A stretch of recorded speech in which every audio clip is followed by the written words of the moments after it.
of the grace of God, tapos gospel of Christ, tapos yung tulip gospel. Doctrine of sovereign grace, gospel. Pagdating sa doctrines of grace, kung kayo naniniwala na yan ay gospel, problema ko yan eh. Maski si Spurgeon nga eh. Yan lang, nagbago eh. Para sa kanya, ang gospel, Calvinism eh, wala nang iba eh. Oh, si Spurgeon. Kaya naintindihan ko naman kung bakit.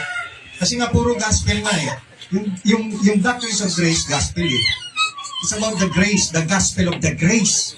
Gospel yun eh. Ibig sabihin ng gospel, good news. Good news. But there is only one gospel that saves. And that is the gospel of Christ. Yung paniwalaan mo, yung tulip doctrine or yung doctrines of grace, hindi ka masisave dun eh. Kaya hindi natin talaga, mali yung paratan sa atin, na para daw masave, kailangan paniwalaan yon. Hindi tayo nagtuturo ng gano'n. Kahit nga sobrang gracer eh, hindi pa rin save yan eh. Diba? Mental assent lang yan, head knowledge. Diba? Oh. Maski sobrang gracer, hindi ko mo naniwala siya sa doctrines of grace, save na automatic. Ang tanong dyan, nakaranas ba talaga ng kapanganakan ulit? Kasi maraming tayong mga Bible Baptist, galing sa Armenian, nung dumating ang doctrines of grace, tinanggap natin yan, naliwanagan tayo, di ba? Naglipatan tayo. Pero yung iba dyan, dala-dala nila yung kanilang salvation sa Armenian pa. Pero tinatanggap na nila yung doctrines of grace. You see that? Contradictory yun eh. Sasabihin mo, sobrang gracer ka, niwala ka sa doctrines of grace, pero yung salvation mo galing Armenian. Hindi right. Questionable yun. Magkakontra yun eh. Diba? So, yun ang sinasabi nila. Ngayon, nung tinignan ko yan, meron pong gospel of the kingdom. Nung dumating si Jesus Christ, yun yung gospel na pinipreach niya. Now, ano yun? Yung ba yung death, burial, and resurrection? Diba? Diba ang gospel that saves ay tumutukoy sa death, burial, and resurrection? Ay yung gospel of the kingdom. Ano yun? At yun ang pinili si Jesus Christ, gospel of the kingdom. Bakit? Kasi dumating na yung Messiah na magtatayo siya ng kanyang kingdom. Kaya dapat nga i-prepare. Kaya nga si John the Baptist, prepare niya yung the way of the Lord. Darating yung Messiah at kanyang itatayo ang kanyang kingdom. Kaya lang, itong mga Hudyo, akala nila visible kingdom na. Hindi. Spiritual kingdom ang itatayo ni Kristo. Maghahari siya sa puso ng mga tao. Yan. Yun yung good news. Dumating na yung Messiah. Is the gospel of the kingdom. Kaya yun ang kanyang pinipreach. The gospel. Tanggapin yung Messiah. Ngayon, nung yung Messiah ay pinatay, namatay, yun na yung gospel ni Christ. Yun yung gospel of the grace. Yun yung Romans 1:16 na sabi ni Pablo, for I am not ashamed of the gospel of Christ, for it is the power of God unto salvation. So, ilan ang gospel na kapag save? Isa lang. It is the gospel of Christ na tinawag din gospel of God. Tapos, sa Matthew chapter 24, basahin mo natin mga kapatid. Matthew chapter 24, meron pong sinabi rito ang Panginoong Isus. Gospel din po ito. Matthew chapter 24. Yan. Basahin natin yung 13. Yan o. But he that shall endure unto the end, the same shall be saved. And this gospel of the kingdom shall be preached in all the world for a witness unto all nations, and then it shall be end. O bakit yan? Gospel of the kingdom. Kasi darating ulit si Jesus Christ. This time, maghahari na. Okay, yung una, yung Messiah, mag-establish na yung kanyang spiritual kingdom. That is the good news. Dumating na. Yung king, dumating na yung Messiah, kaya lang ni-reject. The second time, darating ulit siya, kaya gospel of the kingdom. This time, magtatayo na siya ng kanyang kingdom. Visible kingdom na dito. Good news yun. Diba? Good news yun. Kaya ipipreach siya. Gospel of the kingdom. Yun ang aking pagkaunawa ho dyan. Pero pagka kaligtasan, yung gospel, death, burial, and resurrection ni Jesus Christ. Redemption. We're talking about redemption of Christ. Yung ginawa sa cross of Calvary. Na sa pamagitan noon, magkakaroon ng pagpapawalang sala by faith in Christ Jesus alone. Yan yung imputation of righteousness. Yun yung gospel na nakakapag-save. Salamat po, Elder Norman. Ano po, nawa po ay maliwanag sa atin yun, ano po, yung Kingdom of God, Kingdom of Christ, at saka ano po isang Kingdom Pastor. Yung darating natin na nag-aaral na siya. Kingdom pa rin po yun eh. So, visible kingdom na po, sa millennial kingdom na po yun. Opo, 1,000 taon tayo doon. Mga immortal body. Opo, yun po, no, maliwanag po, meron pang gustong gustong kumontra. Kung wala na po ay ito po ang ating susunod dito ay I am not an Arminian nor a Calvinist. I am Biblicist. Please explain. Ayan po. I am not an Arminian nor a Calvinist. I am Biblicist. Ayan. Ano po, Pastor? Isip na po kaya. Kala ko kaya sasabi. Ingat po, Pastor. Salamat po sa pan. Ayan, balik po.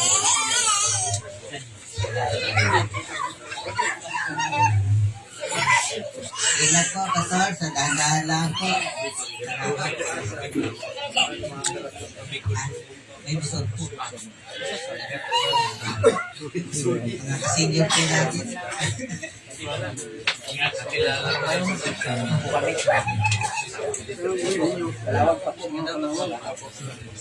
Umumotor lang kayo.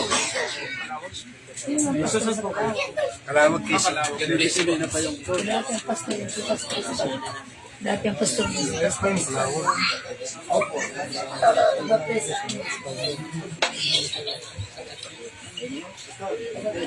Papaalam na po ang isa nating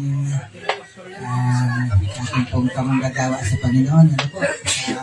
Kalawag Quezon po siya. Pray po natin. Ano pong kalagayan. Medyo senior na din po. At ang heat stroke ay hirap talaga. So, tapos na po, nasagot na po nawa ang kingdom. Ano po? Nakaharian. Kaya pong lahat yan naging anak ng Diyos ay kasama rin po yan sa kingdom of God. Ang sumunod po dito nga, itong binasa ko po, I am not an Arminian or a Calvinist, I am Biblicist. So, meron bago itong term na ito na kung lang po ito naman, Biblicist. Talagang Biblia naman po tayo. Biblical po tayo. Walang lalampas na nasusulat. Ano po? Kaya nga pong paliwanag po ni Pastor Norman, ano po, hindi man talaga Calvinist, talagang hindi ka dapat maging Arminian kung hindi kayo anak ng Panginoon. At kung sa Calvinist naman po, ay tayo po ay galing po ang ating doktrina sa Panginoong Kristo, bagamat na po yung theory ay inaklarin na para maliwanag po sa atin. At ang kaligtasan nga po dyan ay yung gospel. Hindi po ito pong tinatawag natin Calvinist. Hindi ko nga rin po ito kilala kung sino itong Calvinist na ito. Parang history lang natin pa. Pero masaman po ang gumawa ng mga gano'n. Naunawaan po naman natin ang tibay ng doktrina ng galing sa Panginoong Kristo. Ano po, yung ating pinapalala dyan, grace, election, ano po, ay matibay po talaga, hindi po magitibayan. Ano po, ang talagang doktrina talaga, hindi sa Panginoong Kristo. Pag-aralan lang po niyong mabuti at isabuhay. At makikita po ng ganda ng doktrina na sa buhay po natin. Ano po? So, Biblicist. Ano po tayo sa Bible? The authority, we believe that the Holy Scripture is the final authority for faith in life. Yan po. Final authority po natin yan. 1 Peter 1:21. Wala pong nag-interpret niyan kundi ang Diyos. Sa ating po, Pastor Alex, baka meron po kayong gustong ito dito sa Biblis.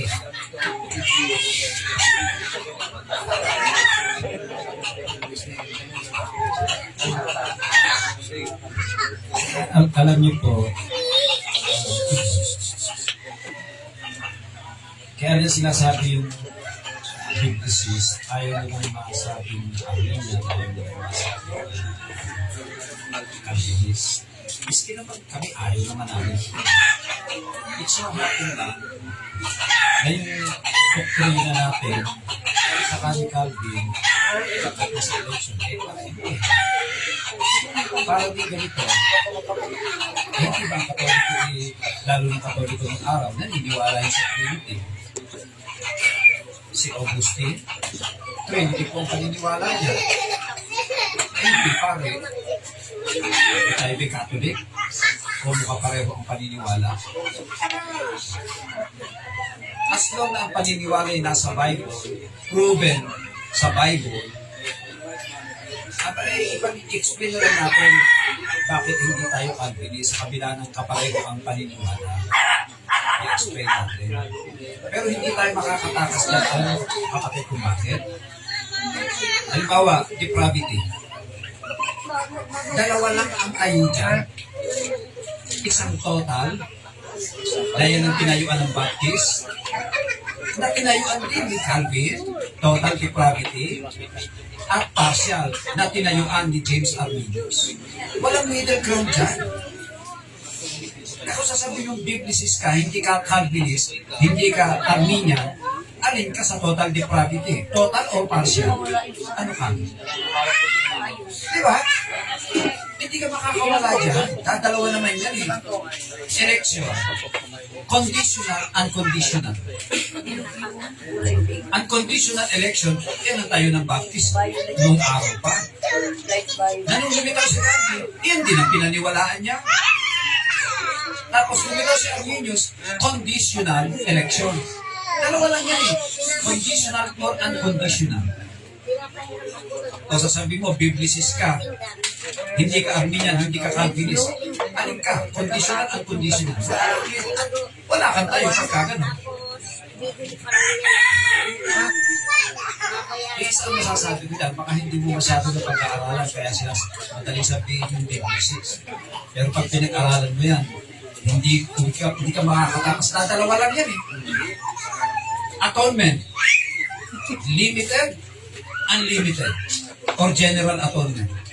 Yung limited, yan ang tinayuan ng mga Baptist. Na tinayuan din ni Calvin. Kaya tinawag na Calvinist. Si Arminius, ang tayo niya po ay general atonement. O, Biblicist. Alin sa dalawa? Limited or unlimited? Wala nang iba. Dalawa yan eh. O kung Biblicist ka, alin sa dalawa? Alin? Hindi ka Calvinist, hindi ka Arminian. Ano ka?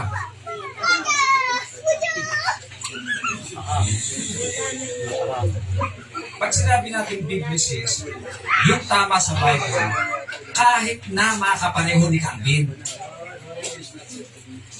Ba't mo iilangan si Calvin? Kung naniwala din siya doon eh.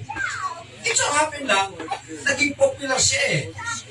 Kaya ipinangala sa kanya eh. Pero hindi naman sa kanya gusto. Ano yun eh? Hindi naman sa kanya nag-originate yun.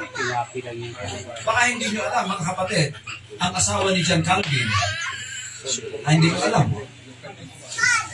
Si Idelette de Bure ay widow ng Anabaptist pastor. Tingnan nyo sa encyclopedia. Kaya pareho ang turo nila when it comes to grace. At bago na pangasawa ni Calvin si Idelette de Bure, paniniwala na ni Idelette yan. Nakita niya? Kaya magkapareho sila ng paniniwala when it comes to grace. So, magandang sabihin Biblicist, pero may hirapan ka, dalawa na rin yun. Saan ka naman po pwesto to? Wala hong middle ground. Walang third position. Diyan yung makikita, ang mga theology nung araw, ganun sila katitindi sa theology. Nahati na lang sa dalawa. Yung theologian ngayon, sabi mo, biblicist ka, ako, pag-aralan mo muna.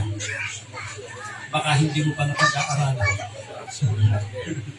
Matitindi theologian nung araw. Sabi mo.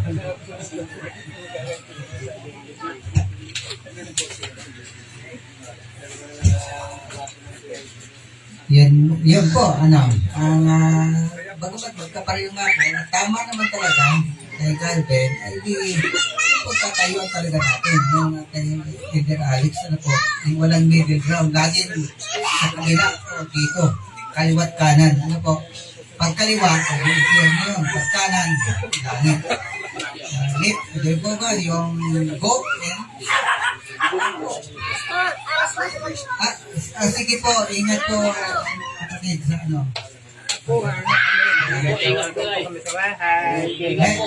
meron pa po ba, kapatid? Meron pa po. Liwanagin. Maganda po, nakakaliwanagan po tayo dito. Ano ang ating mga posisyon, ating paglalagyan. Kasi ako po'y naniniwala na nalago po ang lumalago po ang dates, may mga dates na dapat po yung malaman talaga ang mga doctrine. Ganun po ako yun po ang aking gandahan paglago, mga doctrine sa pag-aaral po ng salita ng Diyos at mga kapatiran po. Pero may Holy Spirit po yun. Ang Panginoon ay ikilos sa kanila para lumago po tayo. Kaya maganda po yung nagtatanong po. Hindi naman po tayo nagdidibatihan dito, hindi nagpapaliwanagan po tayo sa tamang kapakahulugan po ng salita ng Panginoon. At kung tayo magdidibate, kung sabali sa Apostol po Pablo, nakipagdibati po siya sa atin, didibatihin talaga kayo ng mga pastor dito, yung salita po ng Panginoon. Wala na po ba? Kayo gustong iwanagin? Kung wala na po ay magsisialis na po itong ating mga bisita dito ay hindi na po kayo makapagtatanong.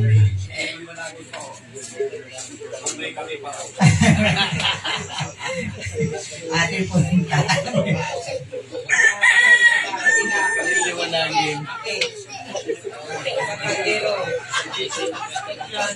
Yung herbal po, pastor, meron tayo dito, herbal.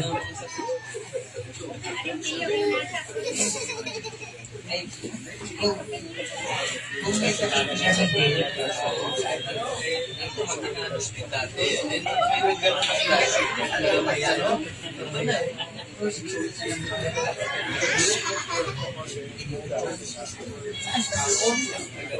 ayan po. Nag-bless po ba kayo? Ating po conferences. Bible conferences po natin. Conference po. Sa ating po malamig po ba?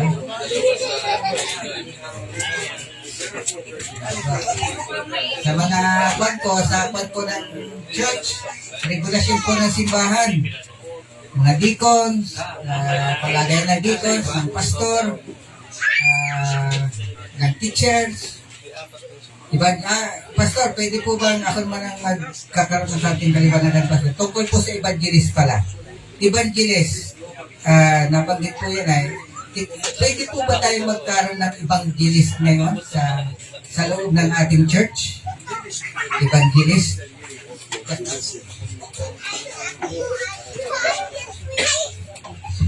Siyempre, ang sasagot natin, nasa Bible. Ang evangelist kasi po ay ginawa ng dalawang office. Una sa Book of Acts, si Philip. Si Philip po ay isa sa deacon sa Acts chapter 6. Deacon siya ng Jerusalem Church. Tinawag siyang Philip the Evangelist. Deacon siya, pero evangelist siya. Siya ang nag-evangelize sa Samaria. Siya rin ang nag-evangelize sa Eunuch. Sa Acts chapter 8, siya po. Tinawag siyang Philip the Evangelist.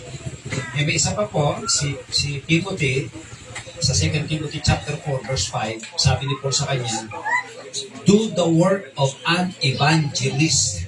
Pastor yan.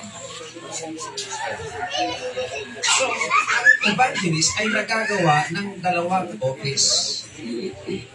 Deacon or pastor ang simbahan. At tandaan nyo, yung deacon at pastor, halos pareho po ang qualification noon. Nagkaiba lang yan sa calling. Kaya yung deacon, pag magkaroon ng calling ng pastor, pwede po yun kasi kapareho ng pastor qualification noon eh. O, qualified na qualified po yun. Kaya yung evangelist, parang pastor din yan. Parang pastor din, pastor hindi deacon o sa. Maliban doon, tayo makikita pa eh. Kasi in our time, parang merong yung special office na evangelist na wala siyang gagawin kundi gano'n. Like for example, yung naging papel ni Billy Graham. Di ba? Evangelist siya. At tandaan nyo, sa Bible, like si Paul, like yan yung nagdala ng ebanghelyo, evangelist yan. Siya nangaral ng ebanghelyo without church, freely. I preach the gospel freely. At hindi siya yumaman sa pagiging evangelist niya, di ba? Kinamatayan niya. Maging ang ibang mga apostol. Ang tanong natin, ganun ba si Billy Graham? Tingnan niyo po sa YouTube. 20 pinakamayayamang preacher sa Amerika. Pang-anim po siya. Kasi naglagay ng asset, $25 million. So, ibig sabihin, siya ay nag-evangelize with pay. Pang siyang anak niya. Pang siyang na pinakamayaman. Huwag niyo pong i-diretso ang pagbasa ng pang-30 baka mabasa niyo pangalan namin ni Pastor. Pinakapulugin.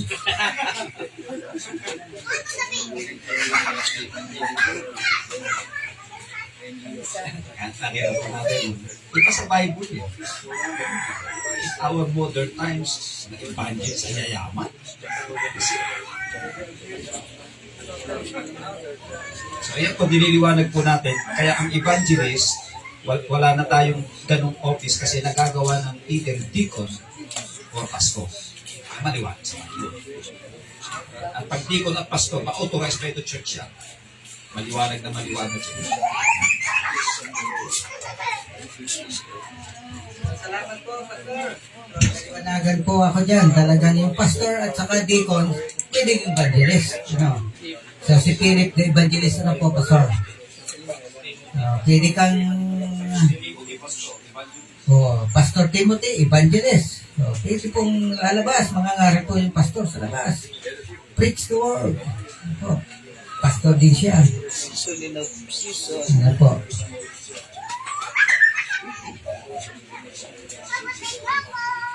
Ay kung ang evangelist nga po, yung sinasabi ni Leader Alex na isang office lang, hindi pa galing sa simbahan, kundi sa isang association, evangelist Billy Graham, galing sa isang association, ay hindi po yun tama. Kailangan galing po sa simbahan. The body of Christ, ang Church of Christ, ang ikinayo po dyan. So may tatlo po tayong mga talata, no? Apostle Timothy as evangelist, Philip, the evangelist as a deacon also, and then, sino pa? Si Apostle Pablo, ano po? Evangelist din po siya. Ayan. Maliwanag po. Salamat po, Pastor. Kaliwanagan. So, ang pastor, pwede evangelist. Deacon. Kayo po ay subuin ng banal na espiritu, mga deacons, labas po kayo doon, mag-preach kayo doon, kakabukat na ito. Meron pa po ba gusto kayong liwanagin, mga kapatid? Kay Kristo. Maganda po yung nandito po tayo. Baka ito'y aabuti naman ulit tayo sa sa ibang panahon. Ay di matagal-tagal naman po ulit. Ano po. Maganda po yung nandito tayo dito. Ayan. Meron po tayo talaga mga blessing. Ano po? Material blessing. Spiritual blessing. Ating po buhay. Maganda po. Kaya tinalooban ng mga biyaya ng Panginoon, material blessing. Ano po tanong nyo? Masama bang magkaroon ng kotse? Eh, kung ikinakaloob po yan ng Panginoon, blessing po yan.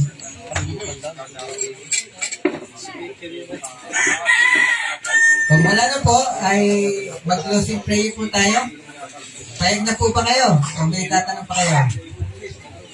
Meron pa. Yun pa po. Sige, Brad.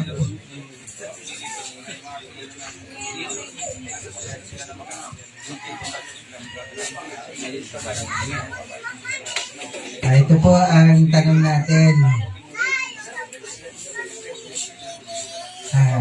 Pwede po bang ipusis ng Diablo ang elect na hindi pa po nagaganap ang kanyang kaligtasan? Elect bang hindi nagaganap ang kaligtasan? Contradiction po ito. Pwede po bang ipusis ng Diablo ang elect na hindi pa po nagaganap ang kanyang kaligtasan? Pwede po bang ipusis? Itong contradiction po itong tanong nyo. Yung isa po dito ay elect na hindi nagaganap ang kanyang kaligtasan. Wala pong elect na hindi nagaganap ang kaligtasan. Lahat ng elect po ligtas. Ligtas po yan. At hindi po yan mapupusis ng Diablo. Kasi mayroong Holy Spirit po siya sa kanya pong buhay. Opo.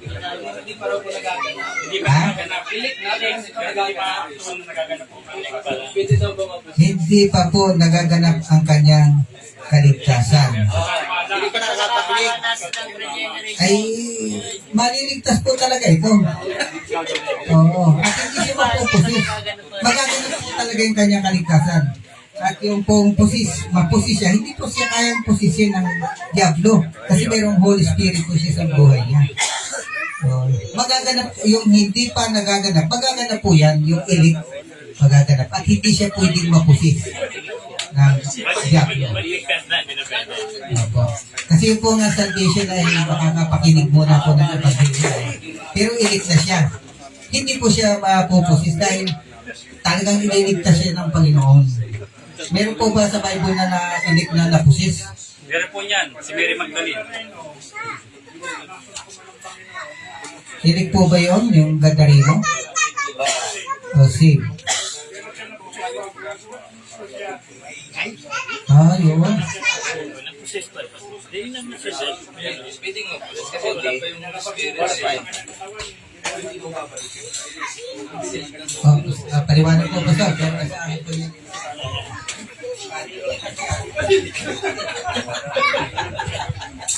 Kasi sa Mark chapter 5, yung possess doon sa tumitira sa libingan, yung po pinalayas ng Panginoon ang demonyo sa kanya. May siyam na demons pinalayas kanya.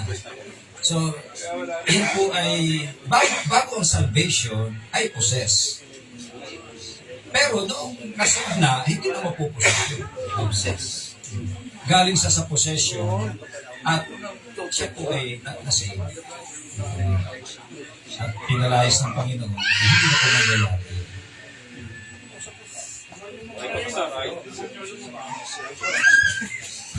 Ito, Marcos 16:9. Nang siya nga'y magbangon ng unang araw ng Sanlinggo, ay nagpakita muna siya kay Maria Magdalena na sa kanya'y 7 demonyo ang pinalabas niya. Naniwala-wala. Naposes. Kung siya unsaved pa,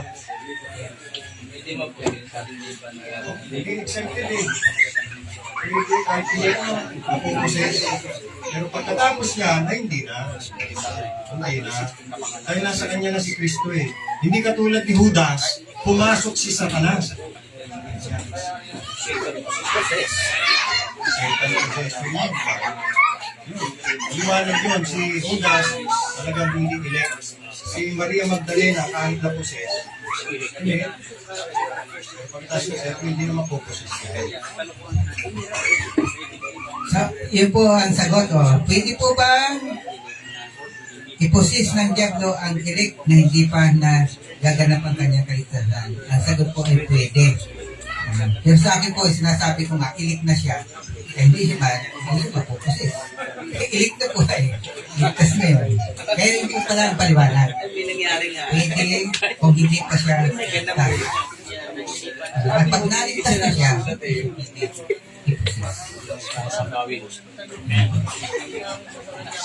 maliwanag po, kapatid, sa nagtanong. Okay na po. Po. Brad? Okay na po. Okay lang, Pastor. May dugsong. Ito naman ang nagpapatunay na si Judas Iscariot, ay hindi elect. Siya po ay apostle na.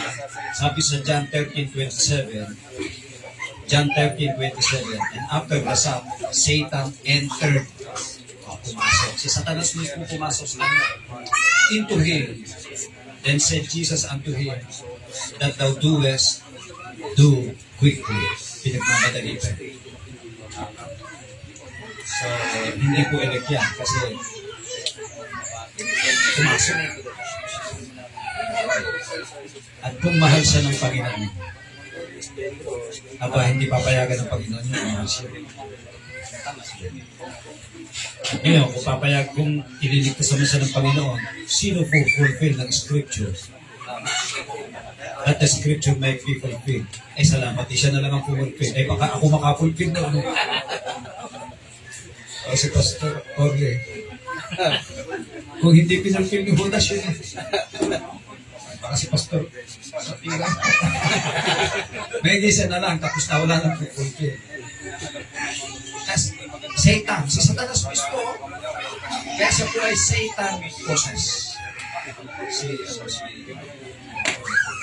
Hindi ibig sabihin, walang banal na espiritu sa loob, nakapasok.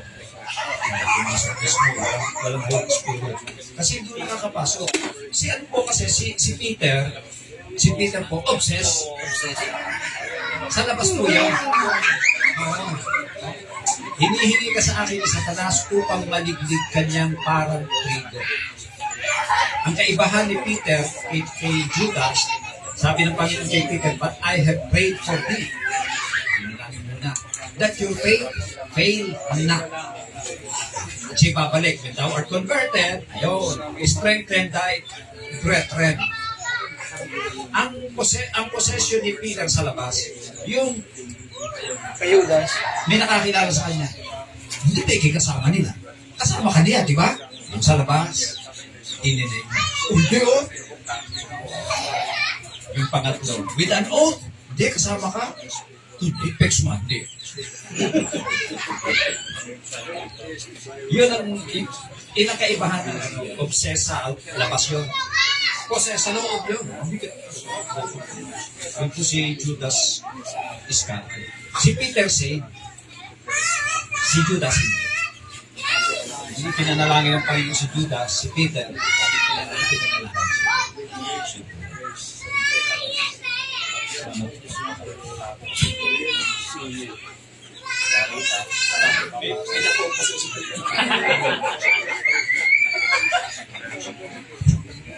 Asal ka ba? Saan ko ito? Same. May ligtas bang nagpapatiwakal? Wala. Ligtas daw po na nagpakamatay. Meron kasi nga sabi. Patiwakal. Pero, Ano po?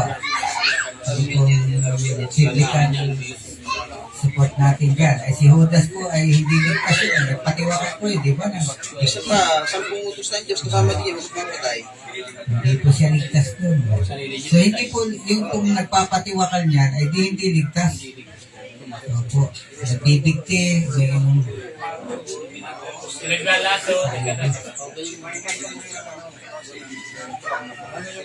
Equipment po kasi pinatang sa mga Huwag kang papatay.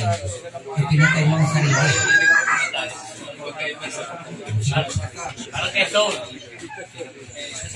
Si Saul. Ako po, hindi naniniwalang ligtas yung gano'n. Kasi pinatay niya sarili niya. At yan ay labag sa ika-anim na kautusan. Huwag kang papatay. Ibig sabihin, murder. Thou shalt not commit murder. So yung ginawa niya, self-murder. Hindi siya sumunod sa kautusan. Tsaka ba't niya papatay sarili niya kung nasa kanya naman si Kristo? Ano dahilan? Diba? Ayo, walang kaaliwan, wala yung banal na espiritu sa kanya. Kaya nga sabi nga dito sa unang Korinto 3:16, know ye not that ye are the temple of God? Templo and that the Spirit of God dwelleth in you, nananahan ng banal na espiritu sa inyo. So ito rin yung sagot kanina, doble ang kasagutan doon sa na-possess. Nung unsaved, pwede yung ma-possess. Nung na-saved na, hindi na pwede yung possess kasi nga, nandyan na yung banal na espiritu na nananahan. So, no room available. Pagka gusto pang pumasok ni Satanas, makikita niya, no room available. Kasi paayos siya ng banal na espiritu. Ngayon, kung ang banal na espiritu nasa iyo, ililid ka ng banal na espiritu, magpakamatay. Di ba? Ano pa? Dito sa ikalawang Korinto, kabanata 7. Sabi ko dito, Kaplisoro nga ho eh. Pagka may Kaplisoro, sabi dito, Tagalog, for godly sorrow worketh repentance to salvation, not to be repented of, but the sorrow of the world worketh death. Yun yung kalambayan na galing sa sanglibutan, humahantong yun sa kamatayan.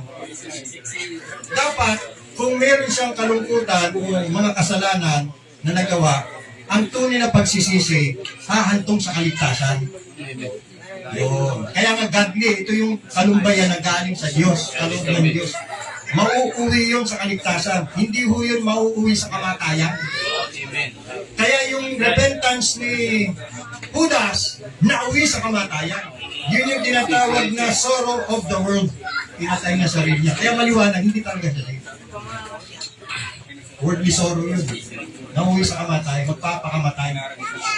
Diyan yung makikita mga kapatid, no? Napakatindi. Pag walang grace ang Panginoon, pagka kinundik niya ang isang tao sa kanyang kasalanan na walang grace, hindi mapapakalihan.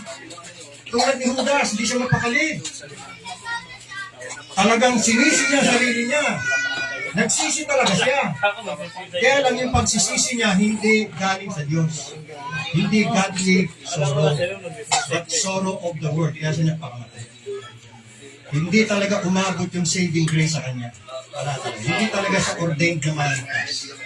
Pero talagang bagabag siya. Yun ang matindi pag kinokonsensya ng Panginoon. Yan. Dapat yung kanyang kalumbayan sa kasalanan mauwi sa kaligtasan. Pag hindi nauwi sa kaligtasan, nauwi sa kamatayan, walang biyaya. Hindi siya.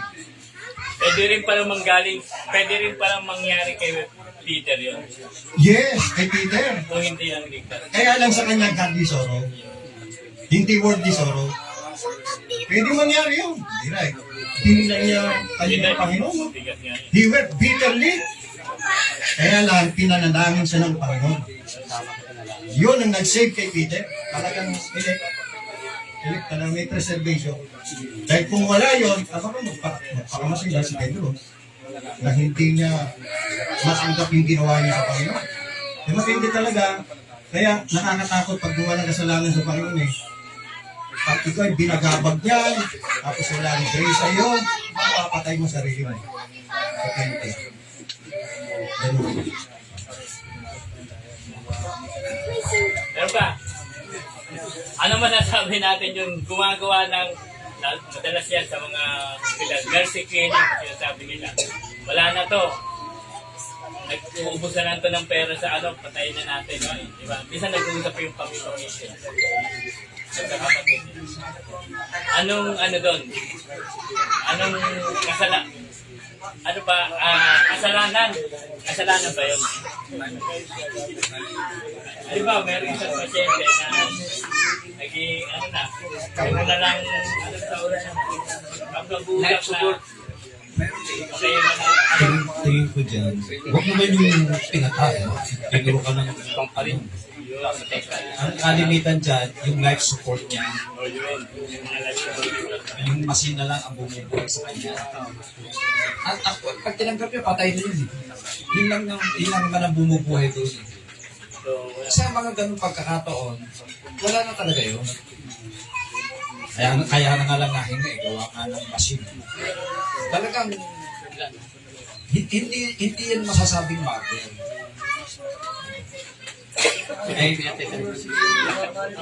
Oo, ini-injectionan. Ano yun? Hindi pwede.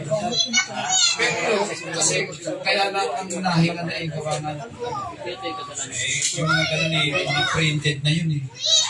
Printed na yun. Kaya kahit tanggalin mo yung machine, hindi mo pinatay kasi talagang patay na yun. gano'n lang ng At kung hindi mo tatanggalin ang machine, patay din ang bulsa niya.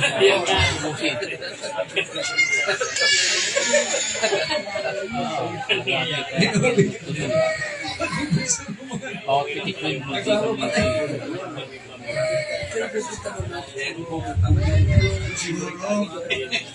Sa matter of conscience na lang eh.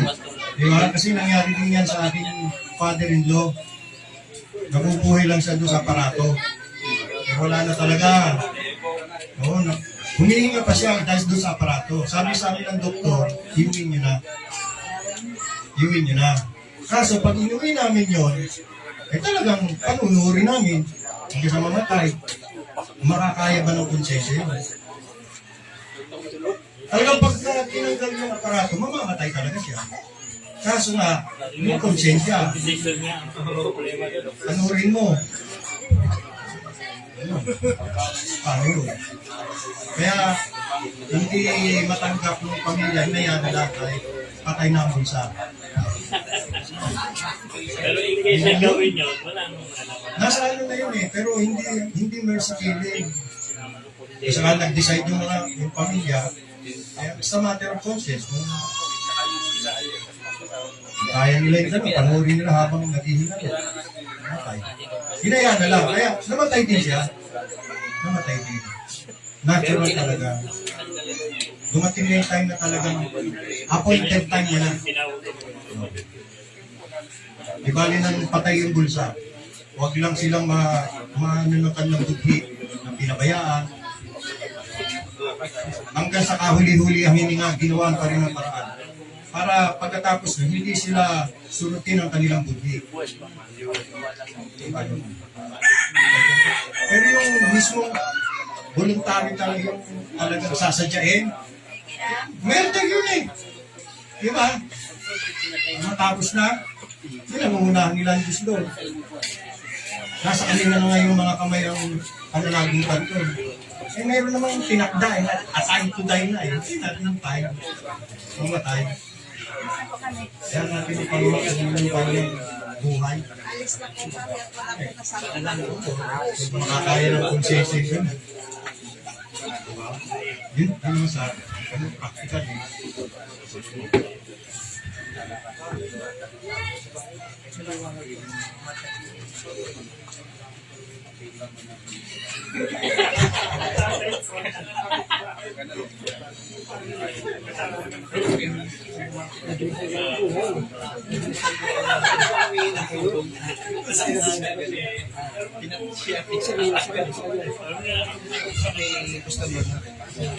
Kasi ano po, yung una po yung lola ko, eh 2 buwan na namamatay na hindi.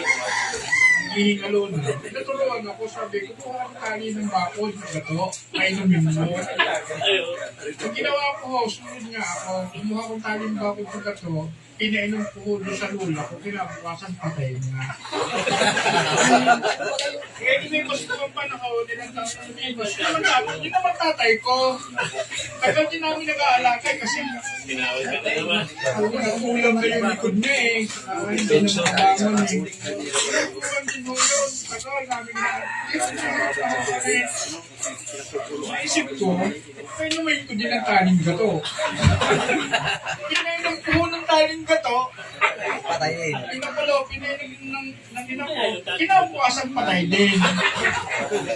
Yun namang sumunod naman yung bayaw ko. Ayaw na. Yung kapatid ko yung wala nang magastos. Pinagpumpuyan ka na, ilang buwan na ho yun eh. Nagtanong sa akin. Nabalita ako, ang ginawa ko sa lola na. Sabi ko, Tatlo ka na. kumuha ka na lang ng taling gato ng ng bakod. Pakuluin mo, painumin mo. Pinainom ako, pinabukas mo namatay. Ako yung kasalanan sa tamo na. Nilasin yun eh. Sabi daw mo yun, daw mo ipagpapaalis ng demonyo sa katawan. At ako yung napatay ko. Pastor, pwedeng pakibigay yung cellphone number mo. Pwede na yan. Ano? Pwede na yung online. Ano po yun? Ano Mga yun? nahihirap. Pagtawagin mo na yun. Pagtawagin mo si Patrón. Tapos, kaya sumagot. Yung mga may galit. Ay, yung cellphone ni Pastor Orly ay 09. Kung kailangan niyo siya, kontakin niyo lang ha. Ano niya tanong? Kasi na madali ay hirap na hirap na. Ito ang ating Ghostbuster, oh. Kaya po, nung si Brother Carlos na kami pinag-iingalo, ilan linggo lang hindi din mo matapatay. Si Brother Gary, yung dating pastor doon, nagtanong din sa akin, hindi ako sa lolo, sa lola. Sabi ko, pinainom ko ng taling gato. Ang tanong mo, wala daw siyang nakitang taling gato. Ipidig daw yung kalawangin ano. Kaya kung bakit nakawa. Tita na naman. Ay, kamamatay nung kita na.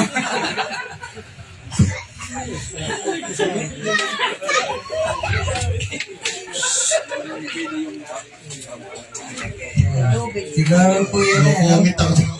Pagkakataon siguro yan. Kasi wala naman pong connection sa bagay. Mamatay na talaga yun. Mamamatay po talaga yan. Ikaw, Pastor, pag nandun ka sa ganung kalagayan, Ay, madali-dali. sino magtitimpla? Okay, Pastor, sino kayo magtitimpla? Special request.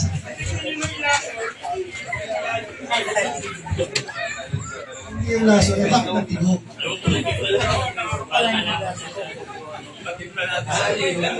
Namarupok na siya. Okay. Wala na po ba tayo? Kapatid. Magpapala na po ang Ano lang sa judgment din natin nalalaman. tayo po ay magbawakas na sa panalangin. Pastor naman, may minisal po natin. Kung wala na po sige po, napalabakas po sa panalangin. Pastor naman. Ay kung lahat ay tumulog sa ating Diyos. Dakilang Diyos na kanalagtatang-taasan, makapangyarihan sa lahat.